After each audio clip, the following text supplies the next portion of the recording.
काली देवरानी नहीं चाहिए। अरे मोना बहू, जरा इस लड़की को तो देख, चेहरे से तो संस्कारी लगती है और घर बार भी अच्छा है।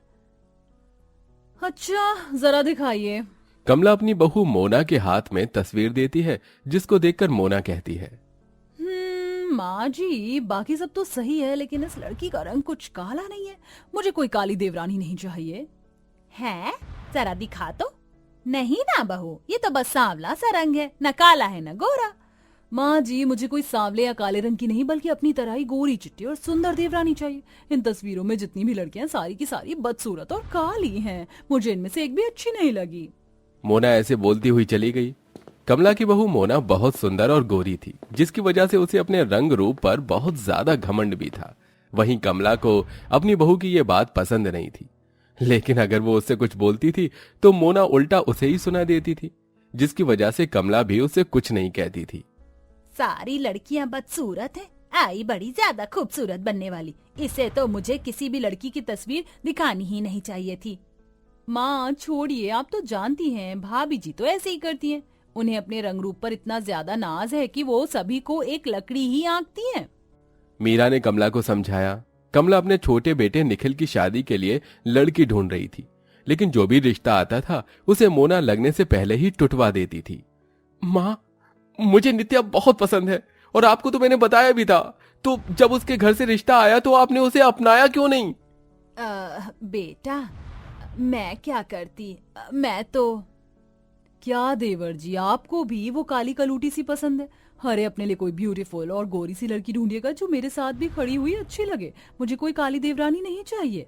बाहू बस कर, क्या ये तूने काला गोरा लगाया हुआ है? सभी रंग सुंदर होते हैं। हाँ माँ जी, कहने के लिए बात सही है, लेकिन आंखों को काला रंग जरा कम ही भाता है। मोना ऐसे बोलती हुई चली गई, लेकिन उसकी ये बातें निखिल को चुभ गई।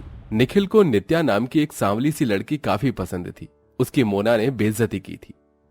बस अब बहुत हुआ माँ, ये मेरी जिंदगी है, तो मैं इससे भाभी की पसंद के हिसाब से क्यों चलूं? मुझे नित्या पसंद है तो मैं उसी से शादी करूंगा, अब चाहे आप लोग मानो या फिर मत मानो। सुन बेटा, मैं भी चाहती हूँ कि मुझे एक सुलझी हुई सी बहू मिल जाए। ये मोना घर में तो तेरी शादी आसानी से नहीं होने देगी, इसीलिए तुझे जो लड़की पसंद है तू उससे किसी मंदिर में ही शादी कर लेना, मुझे कोई परेशानी नहीं है। क्या सच में माँ? शुक्रिया माँ। कमला मोना की आदत को जानती थी। उसे अंदाजा हो गया था कि मोना के सामने निखिल की शादी करवाना बहुत मुश्किल है, इसलिए उसने निखिल से ऐसा बोला। अगले ही दिन निखिल अपनी पसंद की लड़की नित्या से शादी करके घर आ गया। उस समय मोना घर में नहीं थी। मैं बहुत खुश हूँ, आखिर आज मेरे घर में भी 1 से 2 बहुएं हो गईं।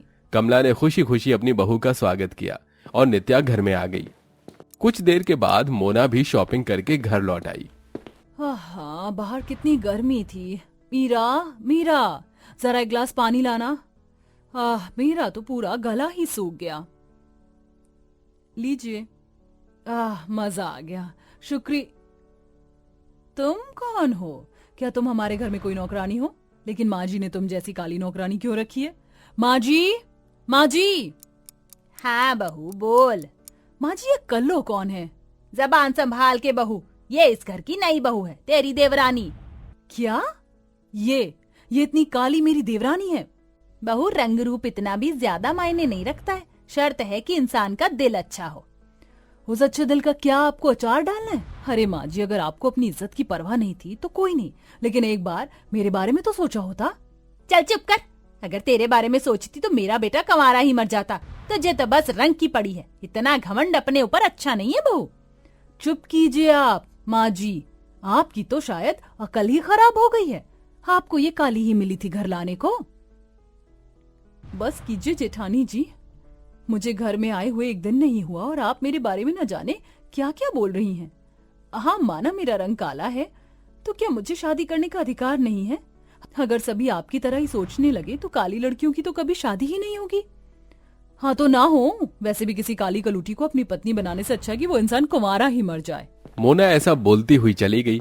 उसकी ये बातें नित्या के दिल पर लगी थी, लेकिन कमला ने उसे संभाल लिया।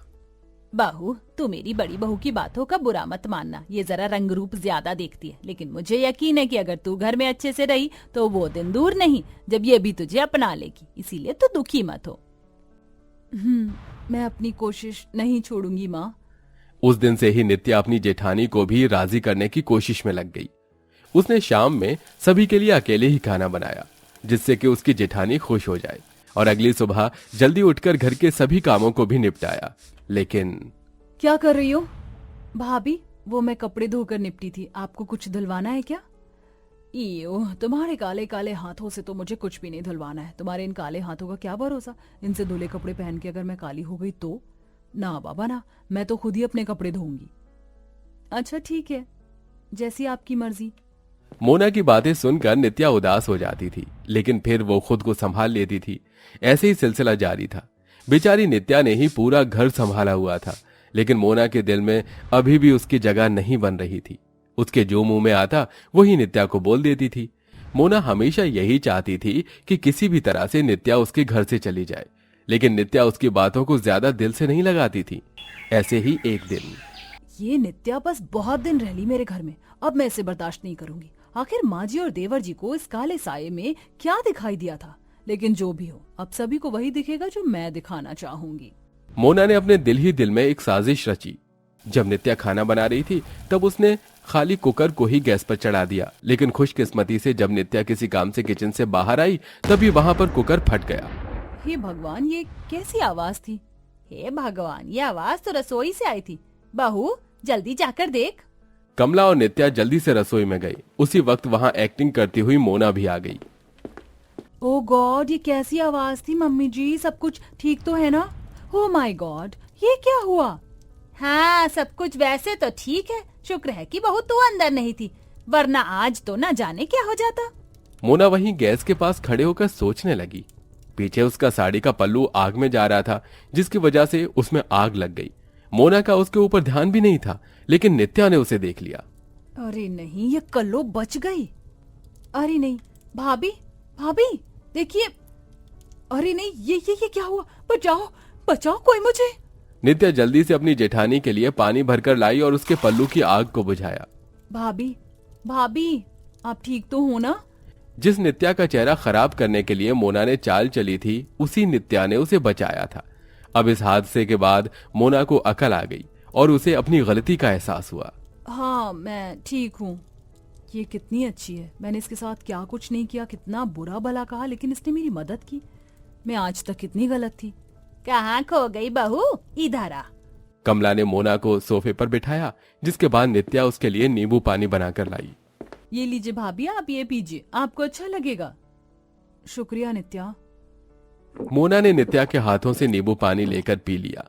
इस बार उसने रंग का ताना नहीं दिया था, जो कमला और नित्या को देखकर थोड़ा सा अजीब लगा। लेकिन आज के दिन मोना सब कुछ समझ गई थी। उसने फिर कभी अपनी काली देवरानी से कोई बैर नहीं रखा। अब वो दोनों दोस्तों की तरह घर में रहती थी और साथ साथ सभी काम भी किया करती थी, और अब सब कुछ ठीक हो चुका था।